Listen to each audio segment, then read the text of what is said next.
শুরু করছি পরম করুণাময় অসীম দয়ালু আল্লাহ তাআলার নামে।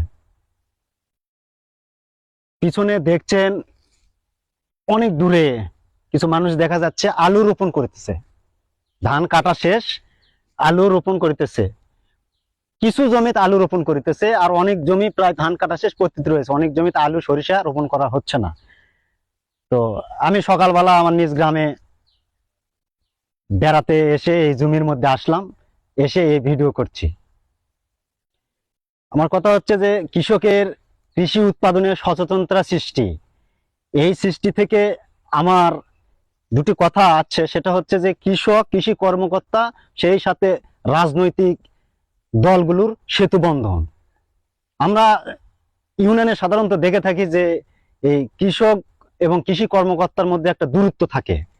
কৃষকরা কখন কি উৎপাদন করবে, সেই উৎপাদনে যেগুলো রোপণ করবে, সেগুলো রোপণে কখন কি ঔষধ কীটনাশক দিতে হবে, সেগুলো অনেক কৃষকই অজ্ঞ। এবং কখন কি উৎপাদনে চাষ করতে হবে জমিতে এবং ভূমিতে, সেটাও তারা অজ্ঞ। আর কৃষি কর্মকর্তা ইউনিয়নে যিনি থাকেন, তিনিও এই কৃষকের মাঝে সম্পৃক্ততা খুবই কম। তো এই কৃষক এবং কৃষি কর্মকর্তা, কৃষকরাও কৃষি কর্মকর্তার কাছে যায় না, কৃষি কর্মকর্তা কৃষকের কাছে আসে না। এই একটা দূরত্ব রয়েছে। পরের বার আসি সে রাজনৈতিক দলগুলোর। আমার কথা হচ্ছে যে কৃষকরা সাধারণত অজ্ঞ থাকে, এরা শুধু জানে যে ধান দুইবার রোপণ করা যাবে, আর আলু আর সরিষা। কিন্তু কখন কোন কীটনাশক বা কখন কিভাবে উৎপাদন করতে হবে, সেই বিষয়টা সাধারণত কৃষি কর্মকর্তার মাঝখানে থেকে আসবে। কারণ কৃষি কর্মকর্তার সাধারণত এই জিনিস লেখাপড়া এবং জানা আছে, বই পুস্তক পড়াশোনা আছে, আর সেটাই কৃষকদের মাঝে দিতে হবে, কিন্তু কৃষকরা সেটা পায় না।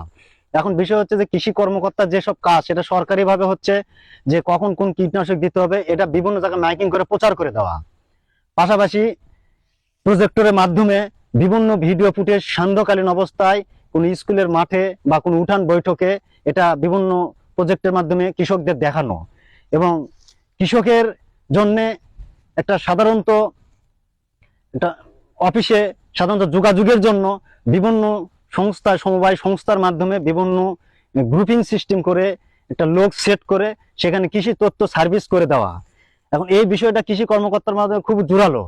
আর একটা বিষয় হচ্ছে যে আমরা পত্রিকায় দেখি যে বিনোদন পেজ রয়েছে, অনেক পত্রিকায় দেখি কৃষি তথ্য সার্ভিসের কোনো কৃষির কোনো এই পেজ নেই। আমার মনে হয় রাষ্ট্রীয় পর্যায় থেকে এরকম পত্রিকা, প্রত্যেক পত্রিকায়, যেগুলো জেলা পর্যায়ে হোক আর উপজেলা পর্যায়ে হোক, প্রত্যেক পত্রিকার মাঝে কৃষি তথ্য সার্ভিস প্রতিদিনই একটা কৃষির বিষয়ে একটা পেজ থাকবে। সেই পেজে কৃষি তথ্য সার্ভিসের যাবতীয় কৃষি উৎপাদন বিষয়ে আলোকপাত করা থাকবে। আর তা না হলেও মাসিক বা সাপ্তাহিক কৃষি পত্রিকা থাকবে, সেই পত্রিকায় বাংলাদেশে কৃষি উৎপাদনের বিষয় যাবতীয় তুলে ধরা থাকবে। আর একটা রাজনৈতিক দল বিষয়ে মূল ফ্যাক্ট, সেটা হচ্ছে কৃষক এবং কৃষি কর্মকর্তার মধ্যে যে সেতু বন্ধন তৈরি, এটা রাজনৈতিক দল করে দিতে পারে।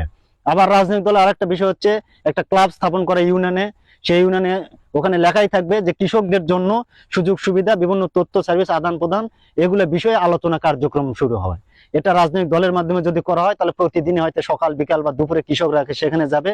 কোনো কোনো সমস্যা হলে সেটা আবার কৃষক এবং কৃষি কর্মকর্তার সমঝোতা সৃষ্টি করে তারা এই কৃষি এর ক্ষেত্রে কৃষকের উৎপাদনে সচেতনতা সৃষ্টি করতে পারে।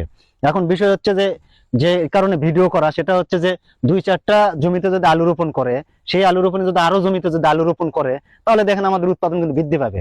তো অনেকেই আলু রোপণ করছে না, 2-4টা জমিতে আলু রোপণ করছে। এই আলু রোপণ বা পেঁয়াজ, আদা, রসুন যেটাই হোক, এটা প্রত্যেক জমিতেই যেন চাষাবাদ করা হয়, চাষযোগ্য করে গড়ে তোলার জন্য। সেই জন্যই এই ভিডিও। পরিশেষে বলতে চাই যে কৃষক, কৃষি কর্মকর্তা এবং রাজনৈতিক দলের মধ্যে সেতুবন্ধন সৃষ্টি করে কৃষকের কৃষি উৎপাদনে সচেতনতা সৃষ্টি করা। ওই সব ভালো থাকবেন, সুস্থ থাকবেন।